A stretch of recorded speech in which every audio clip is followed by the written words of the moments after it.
So I got Friday all day tomorrow off. Huh? That's right. See, Way to go, Coach. we're saving us a little time. That's right. I'm Scott Farber, along with the NFL Players Association president of the Dallas-Fort Worth chapter, Larry Mallory, who of course hosts the Extra Point, the set we're sitting on right now. Mm-hmm. Larry has just taped 2 programs that you'll be seeing coming up in the next few weeks, and we decided we may as well do our little podcast right from here.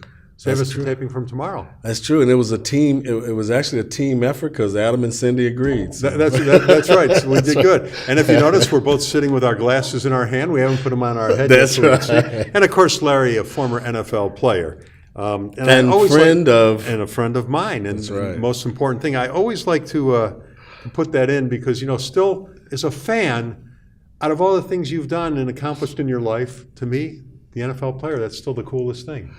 Well, what can we say? I think the coolest thing is having been a TV anchor and a radio anchor. Here we go. And I just want to, and it's going to be an abbreviated show today because I know you've done already 2 television programs. Yeah, you were a tough boss today. Oh, yeah, real tough. And your adrenaline, I know, is on the floor. So we'll make this easy on you today. But I was thinking, and mentioning, being proud of you for being a professional athlete. I think of sports fans. When I was coming over here today, although we like all sports, you and I both like all sports, and we can sit and talk about all sports, there are 3 times of the year that I think are big events. And tell me if you agree with me or if wrong. Of course, the biggest event of the year is the Super Bowl. But do you know what the other 2 big events of the year are in the world of sports? In just my opinion, I guess. Would it be the World Series, maybe? I don't think so. No? Would it be the NBA Finals, maybe? I don't think so. Well, I need to hear them. A tradition like no other, the Masters. I always think that the Masters is a big deal. Yeah. And then, you mentioned baseball. I don't think the World Series. I think opening day. There's something about opening day of baseball. I don't know if it's the springtime and the renewal of everything or what it is. Mm-hmm. But I think, it's just me. I don't say I'm right. But I think the Super Bowl, opening day of baseball and the Masters are 3 big events that fans look forward to every year. Well, I can't disagree with that. I think that I love golf, so I love the Masters, and I think opening day, if I had been a little smarter and tried to play baseball versus football, I might be in a different position right now. But I agree with you. I don't take away from that. Now, what do you mean a different position?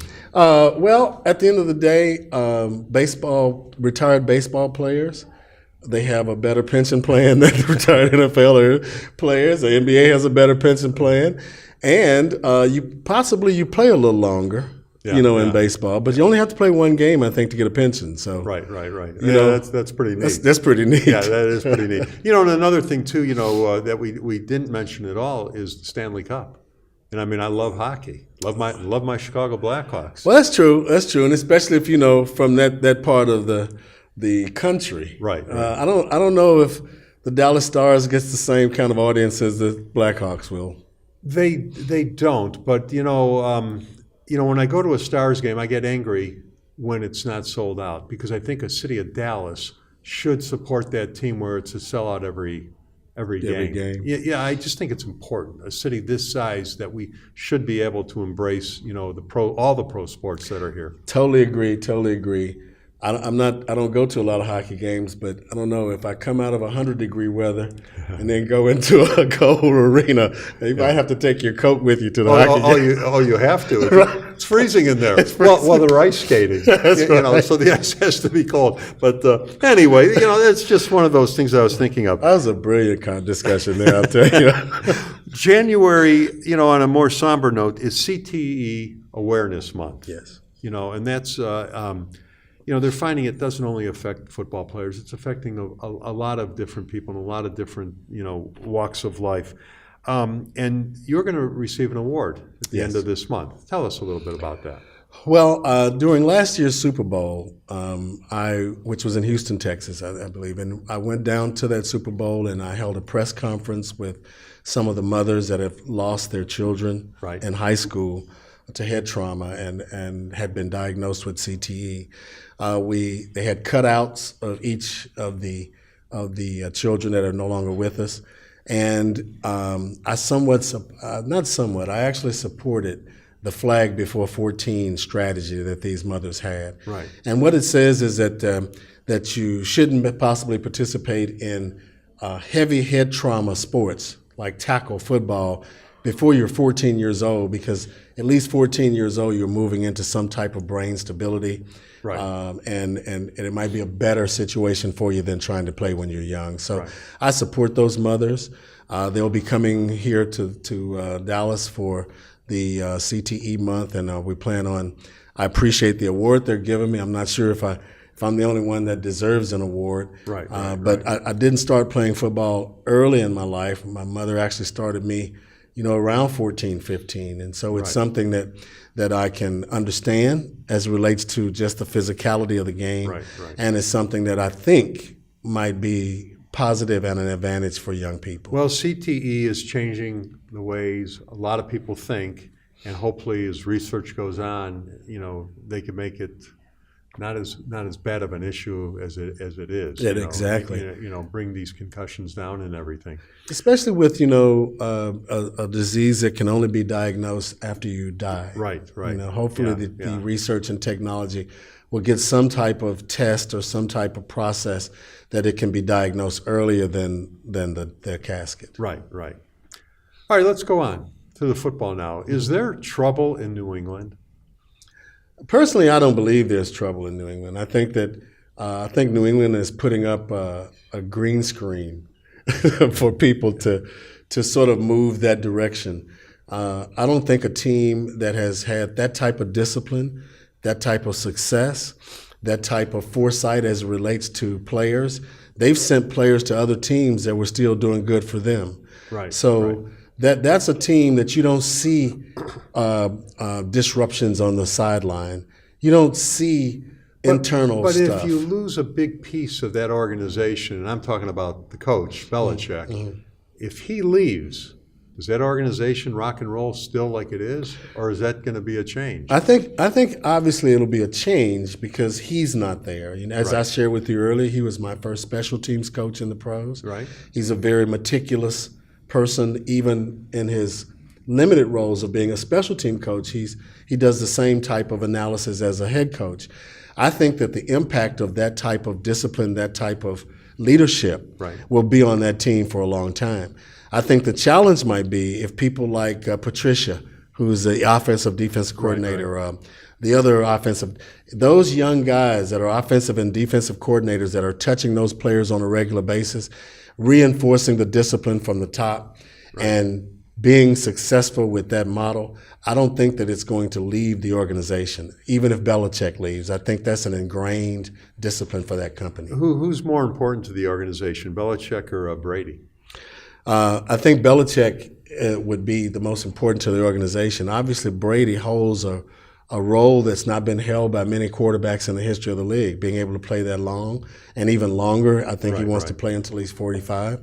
But I think that the Garoppolo move was something that is a trademark of a coach like Belichick.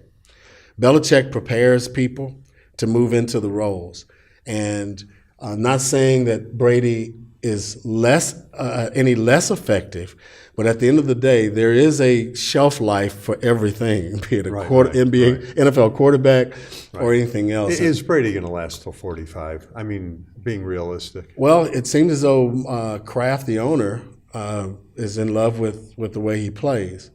I think that if there's a change in the results, I think there'll be a change in the quarterback. Yeah. I mean, more power to him, but it's limited for him. Where Belichick, it's not limited. Exactly. Type thing. And Belichick has carved his career. I mean, everyone has an opinion of him that's very, very productive. Right. So it'll be very difficult. It's up to him if he wants to go to another team or not and carry that. I can tell you that I would love for him to go back to the Giants. Well, that's the rumor. And put some discipline back into that team, put some focus back into each position, put some specifics back into what needs to be accomplished to win, and I think it'll change it. Well, the NBA coach from the Chicago Bulls and then the LA Lakers, Gosh darn it, what's his name? The tall guy. Yeah, what the hell is his name? Well, let's talk for a minute about Phil Jackson. Okay. Tremendous coach of the Bulls and the Lakers, and he won, and he had great teams. But he once made a comment, and I'm sure I'm not going to get it right, so I'm paraphrasing it, that I could be a great coach if I have great players. I'm not necessarily going to be a great coach if I don't have great players. So, and you thought about, what is he talking about? We could all be a great coach with great players. Well, it was proven it wasn't. You know, he turned Michael Jordan and Scottie Pippen into that winning team. Right. Maybe coaches before might have gotten little baby steps, but he got them over the hump. Look what he did at L.A. Shaq and Kobe really didn't get along. That's right. But he got them to get along, and they won all those titles together. So I kind of understand his comment. So now, having said that, when Belichick goes to the Giants, or if he does, I Right. mean, you know, Right. you're taking a great coach. Does he have the? You're laughing. You know where I'm going. Yeah. Does he have the great players? Or in football, does that not matter? You know, would he have the time to build? You know, look at John Fox was going to build the Bears. 3 Right. seasons later, not much building, gone. That's an interesting perspective because Phil had the opportunity of developing players first. They weren't great when they possibly. Well, he's also an assistant on the Bulls. Exactly, and so I think player development has a direct relationship with coaching. I think you have someone that knows that you can take me to the promised land. Right. Let me make sure I analyze everything that you do to make sure that you're giving the best and getting the best. And so I think that Belichick going to the Giants, there are players right now on the Giants that could be great players.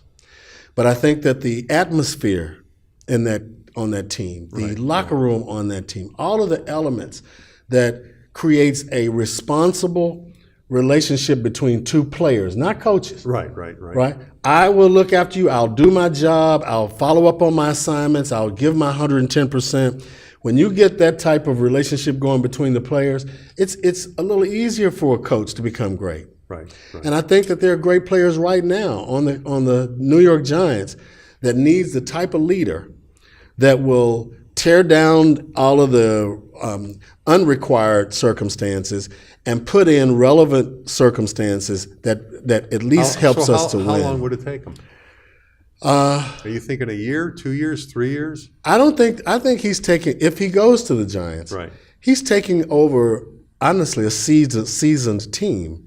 Right. I guarantee you he's going to take some people out and put some people in. Right. If you notice, even with him, I mean, he's moved players around a lot. So Sure. It was really interesting to see even any question of a turmoil when Garoppolo leaves. Right. You know what I mean? Because honestly, Belichick had Garoppolo ready to go for Brady. Brady doesn't need any more money or notoriety or anything like that. Right. And so I think that Belichick will probably position himself the same way. Get young talent in there, change the personality of the team, and above all, change the personality of the leadership in the locker room. So would it be possible that he goes as a front office person to the Giants and helps develop in the background and then take over when he feels that the team is ready to make the move? Or does Belichick want to be the coach that's going to go, 5-11? I would think that well, first, I think that any new coach would give the Giants better than a 5-11 season. I think that even this year they could have had a better season. Right. It was just too much turmoil. It's too much behind the scenes. So you think he could turn it to much better quickly? I think that he would put in discipline, right? Timeliness. You can't be late for a meeting. All right, let's just say he goes and takes over. What's the record next year? That's hard to say because he needs at least a year to understand what he has. I can tell you that possibly Odell Beckham wouldn't be there. Would or would not be? Would not be there. Okay. Odell Beckham draws so much attention to himself that it takes away the attention of the team. Right. If you notice, the New England Patriots, there is no talking, hollering. The only person that hollers at a coach is Brady. Yeah. No one else does. Yeah, but what I'm trying to drive at, does Belichick have the patience to do that? Does he want to go in and say, I might be 5-11 next year, but I can live with that because I'll be 9-7 the next year, and then we'll be a good team? I think he can live with it. I mean, I think that he I think that his strength is growth and building. Right, right. He can grow you. He can build you. I'm just saying that the guy is used to winning and being in conversation for a Super Bowl every year. Does he really want to be in a position where he might not make the playoffs for a couple of years? I think he would, because he already has a track record of success. It's not like he's just starting out. Yeah. You know what I mean? This guy is rolling with 6 Super Bowls, Okay. right? And guys that will break a leg to try to get up there with him, to try to get that All extra right, paycheck. Is he going? That's only he can give you that answer. I mean, at the end of the day, it's according to his personal situation and what his wife says, and does he really want to be under a new owner? It's so many. So even Belichick has a boss, is what you're saying? Huh? Yeah. Oh yeah. I'm talking about his wife. Especially in New York City. Yeah. All right. That's right. The wife, especially. Yeah. It's true. Surprises in the playoffs last week. Anything surprise you? Well, Tennessee Titans surprised me. Boy, Probably yeah. you too. Boy, they did. We talked about the Chiefs all year, and that. They start off like a ball of fire, and they end up like a small snowball. And you talk about the Titans will come out and say, "Well, we had all these adjustments." Kansas City couldn't have an adjustment too. I just don't get how you could be so dominant. Not just Kansas City, but basically any team, so dominant in the first half and so non-existent in the second half. And it drew a lot of attention to the adjustments that were made at halftime, because Derrick Henry ends up with 159 yards in the game, and they end up winning that game. I mean, Kansas City just moved completely away from their speed, from everything, from Kareem Hunt and Tyreek Hill. And both of us, we like the head coach. Yeah. Oh yeah. So I'm I not sure was on shocked that to team. see an Andy Reid coach team have that kind of a half. Exactly. And everybody I talked to in all the sports bars, they were all just so negative about the Jacksonville-Buffalo game. It was the worst game I've ever seen, blah, blah, blah, blah, blah. And I had to look at them, because I'm sure you were young then, because it was a low-scoring game. Yeah. Jacksonville, I like the nickname they have now, Saxonville. Yeah. But above all, did you see the tackling Yes. of those? I mean, that team, that defense really just stepped up for them. Yeah. And we talked about it, defense somehow in the playoffs becomes dominant. That's true. And That's so true. I think, all right, they could go on, but That's so the let's talk AFC. about that. Jacksonville is playing the Steelers. The Steelers are over a touchdown favorite as of this morning. Yeah. What do you think about that one? Well, I know that, based on history, Jacksonville was the toughest losses that Steelers had? Yeah. Toughest 2 losses that they had. Jacksonville will hit you in the mouth. Yeah. And historically, Pittsburgh has been a team that will hit you back. Right. So let's see, because they've not hit back twice. Well, Pittsburgh is like a fooler for me this year, because I didn't expect them to be this good. I didn't either. They snuck up on me as well, Scott. Yeah. But then when they lost to the Patriots in that last game or so, that hurt me, because I wanted them to beat the Patriots. Yeah. Well, especially Pittsburgh, I'm going to say how great they are, because they were beaten by the Bears. So the Bears must be real good. They must be really good. Yeah, real good. Or must have a bright future, we'll say, right? Well, here's a game that, it's almost a 2-touchdown favorite, but you know what? I don't think it's going to be that like that. The Patriots and the Titans, they're not giving the Titans a chance. Well, and the Patriots are playing at home. But do you think it's going to be a blowout? I think it's going to be. I don't think it's going to be a blowout, but I don't think it's going to be close. It'll be interesting, to see. I think the Patriots are going to win, but I think the Titans are going to surprise people again. Well, it'll be closer than they're thinking. I hope that you're right. Yeah, I want them to at least be representative. Well, it's good for football if it's closer, type thing. What you think about the Rams and the Falcons? I picked. Well, we both picked the Falcons. That's right. We both picked the Falcons, and I had picked the Rams all year to win their games. I am so impressed with the Rams, and we talked about their coach and your relationship with his grandfather and whatnot. But there's something about that Falcon team, that I think they still could win. They're still being, they were 30 minutes away from winning the Super Bowl, and they had that horrible collapse, but they're still there. Right. And I think playing the Eagles this week without Wentz, who took the Eagles, I think the Falcons are moving on. And I think I'm on the same plane with you. Nick Foles is a veteran quarterback with the Eagles, Right. But this Falcons team is the same team that went to the Super Bowl last year. Yeah. Their experience. I think that the relationship, the game between the Rams and the Falcons was actually an experience game. Right. I think that the Right. bright lights kind of got to the Rams, and I think that the Falcons. You talk about tackling. That's where the tackling was because of their, Gurley and those boys. They made some tremendous tackles. And you mentioned the bright lights. Second half of that football game, does it really affect the players, the pressure? Or are they out there playing? I mean, does the pressure really get to them? I think there is pressure that gets to them, but it's not the kind of pressure. It's the type of pressure that your wife says that if you win this game, there's an extra check. Right. That's the pressure. Yeah. That's the immediate pressure, right? Yeah. Then obviously you have team pressure, Right. But preparation before a game, Yeah. you try to make it the same as a regular season game. You try not to put yourself, Right. in a pressure-filled type of a situation, and you approach it as if it's another game. Where the pressure comes is when you lose and you know that that's the last check. Well, that's right. And I think you once told me that the money the players make nowadays, that check is the wife's check. That's for the right. That's the playoffs. wife's check. The Saints and the Vikings, that really has the makings of what could be a great game. Drew Brees, we always talk about Brady playing till he's 107. Right. Drew Brees ain't far behind him. No, he's not. And he's having a great year. But the big story to me is Case Keenum. That's right. This guy was a prolific passer in the NCAA. I think probably the top passer ever in the NCAA, or close to it. Right. Never got any attention. There must have been something about his game or where he played or what it was. We never got attention. Never got respect even as a backup. Right. And all of a sudden, he's taken Minnesota to this huge season that he didn't even start the year.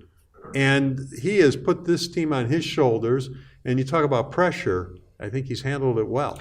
I think he's handled it well, too. I don't know his size. Do you know Case's size? I don't know his size. When I first started watching him, I had him in the Baker Mayfield, Johnny Manziel size. Oh, I think he's bigger. I think he's bigger too. Yeah. Now that I've watched him on a regular basis, I think he's bigger than that, and I think that as the season progressed, I think he's gotten more comfortable and more comfortable. And now Case Keenum in his mind is the starter. Yeah. And based upon him backing up so many guys for so long, I think he's going to be. See, when you're the second quarterback or third quarterback, you're also like a team leader. Right. You're keeping guys together. You're supporting the upper guy. I think Case now has evolved. He's the leader. Yeah. Right. And the personality that it took for him to stay behind guys now, I think, is very valuable in people having confidence in his leadership. And is he the starter next year? I think he is. Yeah. I think he is. And if he goes all the way to that Minnesota Super Bowl, yeah. he's definitely the starter. Oh, yeah. I think he is, even if they don't get by this game. But I picked them to win it. I think the governor of Minnesota probably is going to insist that he becomes after the people come up to the Super Bowl and make all that money in his town. Well, I'm just saying right now I think he's going to beat the Saints, and then we'll take it a step at a time. Well, I have the Saints on that one, so that'll be a good one to see. Yeah. We'll see. That'll be a good one. All right, man. They want the studio. They're telling us to get out of here. Well, we have to do what they say, but That's listen, right. A happy New Year. Well, Happy New Year. That's right. That's Happy right. New This Year. is 2018, and we look forward to a tremendous 2018. All right, man. We'll see you next week. All right, Coach. Thank you. Take care.